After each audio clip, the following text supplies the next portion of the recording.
going live.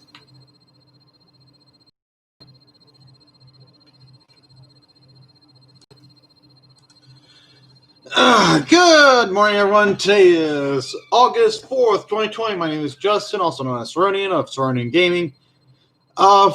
Previous videos were a little about the Gen Con deal, which Gen Con FFG's in-flight report. So right off the bat, I'm excited. More for the Separatists, which is ironic, but that's because Darth Maul and the Sith probe droids. That's pretty cool.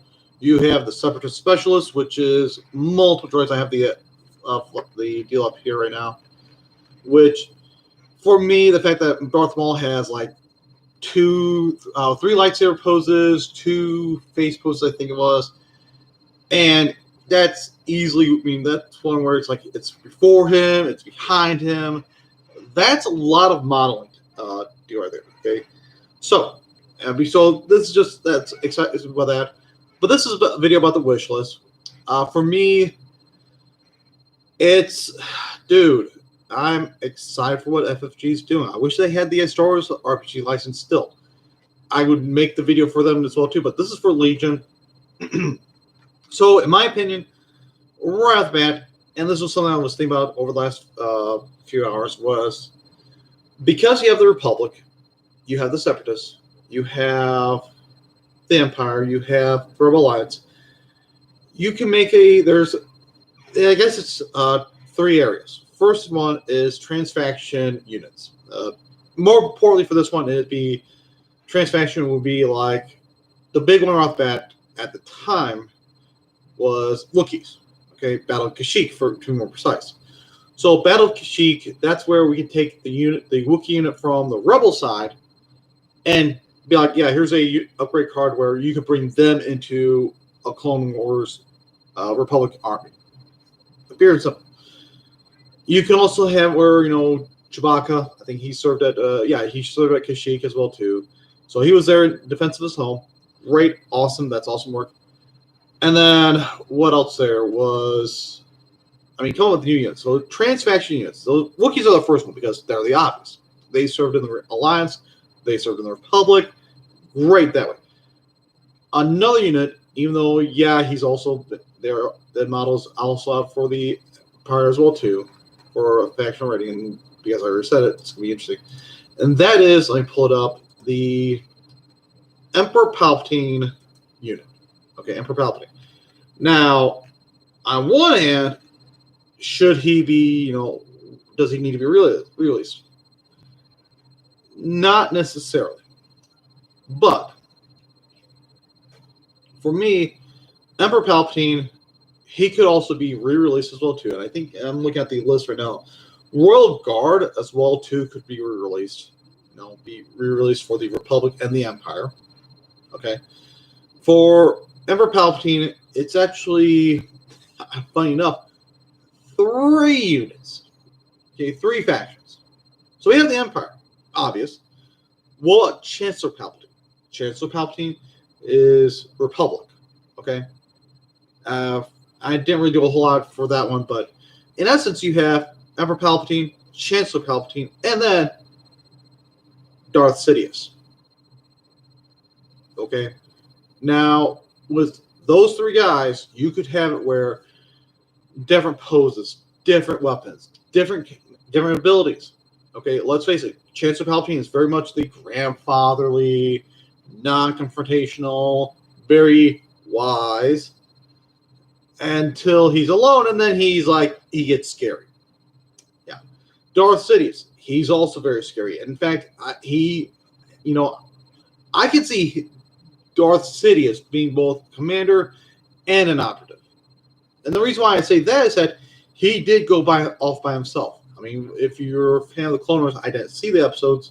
I watched bits and pieces of it. I've seen the scene where he shows up on Mandalore, kills a Savage Ventress, or what was that? This Darth Maul's brother, tortures Darth Maul, and then leaves. And he does that consistently. So that's like the first. Those are like the big units right off the bat. So FFG, if you're listening to this video and you're saying, you know what, how do trans-faction units go? Go for it. Seriously, go for it, because that's going to be something that's going to be useful. That's going to be something that's going to be add a unique twist to the game. This also gives some, in essence, some extra life to old units that were previously came out that no one, people are like, yeah, it's not as flashy, but then you show up like, oh yeah, here's a unit of clone troopers. They're dangerous. Here's a group of Wookiees. They're also dangerous. Put them together. Boom. It's like, oh, who do I take out first? I hate to say it like that, but seriously. And then you also have the Boba Fett operative expansion, which can be here and there. I'm just scrolling down a little more. Let's see, neutral expansions. You have the battlefield, yada yada. I think for Separatist Alliance, you have Dooku, Cad Bane, Darth Maul. So you don't really have a whole lot there for that Boba Fett, though I could easily say Jango Fett, but then he wasn't really part of the CIS, so I can see why there might be some differentials right there. So you may not want to bring him in, but that's something to throw out as well too. Now, speaking of Boba Fett, Jango Fett, a fifth faction, and this one is where you have it where they're a fifth faction, but they're not really. They're mercenaries.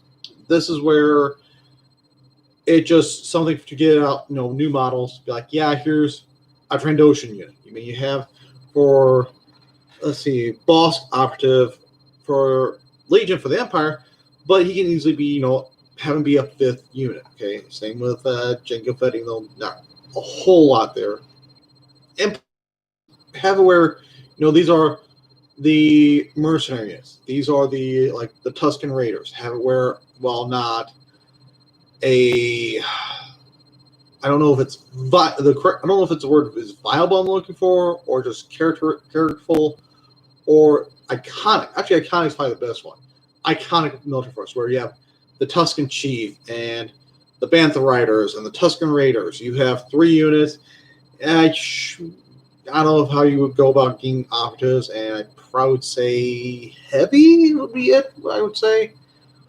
But in all honesty, that's something that can be useful. It can be iconic. They have the Dubak Rider, so it's like, here's something that may not have a heavy unit, but it's like, this is something more careful. And then you can have where it's like, they might have, some additional weapons or something along that line. So you have, right off the bat, those guys. One thing that they did not mention for the Galactic Republic that I have not noticed, I don't think they've shown at all yet, and this is only because if we're going back to episode 1. Now that's the other thing too. Episode 1. Okay, so if we're gonna bring some of the prequel trilogy stuff, and we have episode 2, episode 3. Let's look at episode 1. Right off the bat, MTT. That's a huge unit. I doubt it. That's gonna be on the same scale as the AT-AT, but the MTT. Hey, that's something right there. The let's see. They already have the destroyer droids. They have, so really the only thing that they could probably do is maybe the Vulture droid, to a Walker version of that, which is awesome. That one I would probably buy up as well too. I've had a few Hasbro stuff that is iconic, but it's like, no, it's too big. So there's that part. But for the Republic, that's where you get the Naboo security forces. They already have the Naboo fighter out, so that's good right there. You have the Gungans. You have the various weapons that the Gungans use. So that's an iconic army right there. Viable? No, probably not. It's not going to be viable. It's not going to be fast. It's going to be very slow. It's going to be very formation heavy. It's going to be very blocky. But that's where we get a little more. For a neutral deal, would probably be going off what they had for the neutral. Let's see, let me pull it up. The Vital Assets Battlefield expansion. This is where it has the Nemeodian, the was it 2 hostages, an Nemeodian, and the counselor. You have the 6 bombs, 6 crates, and 2 pallets. That one I would say come up with I don't know whether to call it a mercenary pack, because we have the Mandalorian. We have, make a Vital Assets 2. and then have where go back, go make character packs, have a whatever you want to add to it for force and all. Actually, no, one thing that did come up that I'm looking at, I just remembered, is that from episode 3, you do have the various counselors, the various CIS faction units. The Geonosians had their units, so that's something that can come out for Separatists. So there's a lot here that can come out. And it's a huge, I mean, I'm going on 10 minutes, and I'm still excited. So I'm excited for what they're doing with Star Wars Legion. I'm excited. I mean, I was blown away that, for Darth Maul, you get a lot. You get not just him, but you also get the probe droids, which is 3 of those, and I'll admit, I like those. Those are something I would, for me as a GM and as a player, it's like, that's where I would use those droids as a sort of like, hey, they're new be perception. Okay. That's where they're basically a minion group, but it's like, that's what their job is. Their job is work together to make sure that we're not being followed, that we're good to go. Okay. Now, does that make the group size bigger? Yes. Are they louder? Yes. I'm going to fully admit that. But when they're synchronized, they get better. So that's something that should be right off bat. The fact that you have the Separatist Specialist pack, that's going to be something major right there. I mean, the fact that you get let me just pull it up. I already have it up. Never mind. But it just, when you have the worker droid, that's pretty cool. PK series. Tactical droid. Oh, and by the way, tactical droid. Either as a commander or an operative, probably commander, but Ada doesn't have to be. A super tactical droid. In this case, General Kalani. Have be like a named programmable droid that's on. Hey, it has a specific, a name behind it. Okay, have like the name is. Oh, well, here's General Kalani. He has this ability. Here's this other officer droid. He has this ability, and then you'll have it where it's going to be different types and everything. The same can be said for the OM droids, the OM battle droids, where they have their own little separate deal, which I don't know how I feel about them coming out with OM droids, and it's just, hey, here's a battle droid in a new position with a new pose or new equipment. I'm not excited for that. I'm very much like, do I really care for doing it? Is it something I'm going to want to spend $15-$20 on and get that?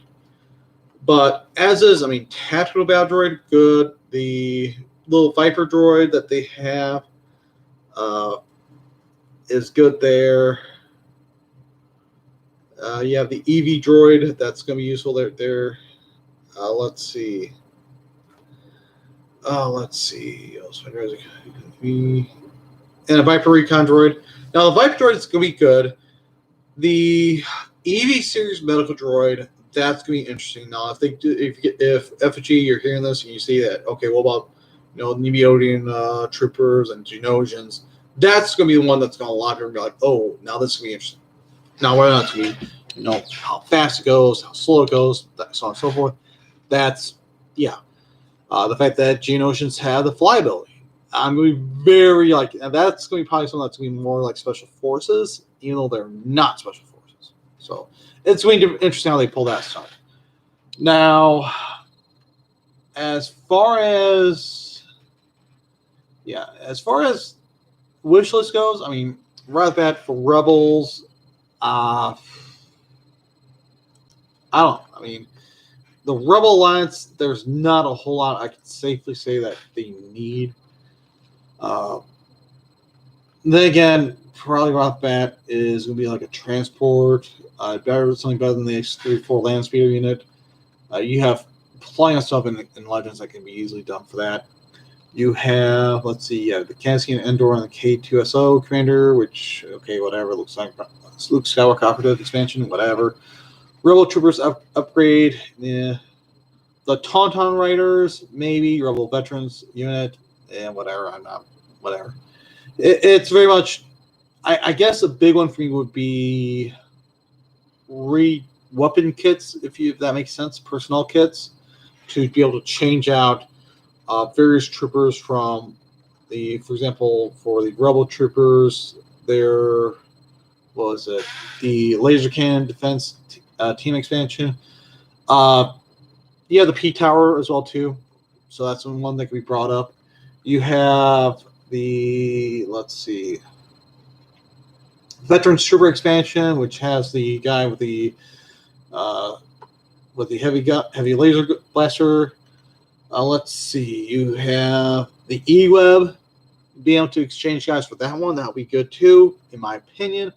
That's just because, just for thematic. So that's up to you as well too. So, but yeah, this is going for a little longer.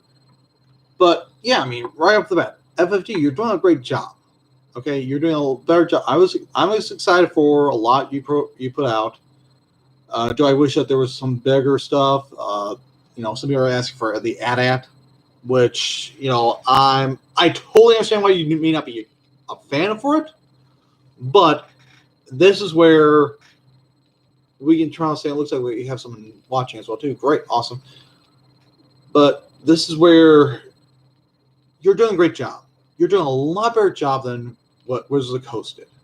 And that was because they were going for all random units, unit cards that didn't really have any, modifications you didn't really do a whole lot with. And the fact that we have a sort of war game type deal and all, granted, there's some things I'm not a big fan of, but that's okay.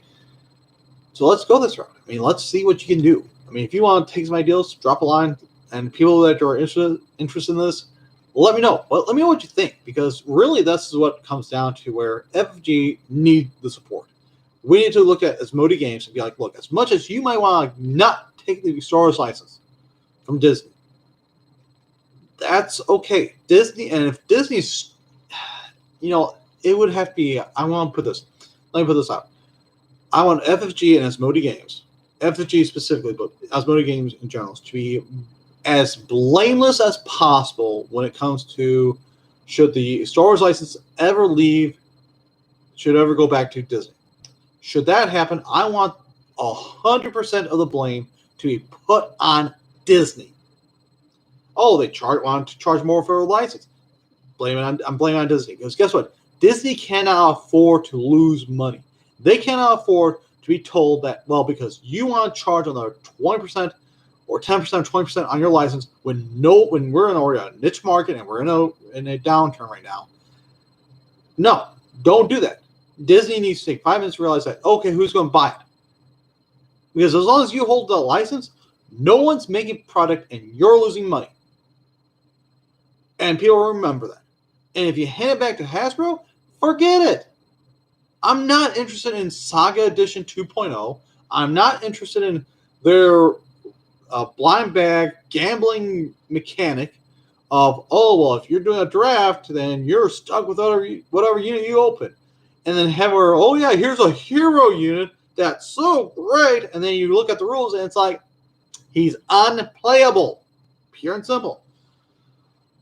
But yeah, I mean, for me, wish list aside, I'm hoping for some new stuff.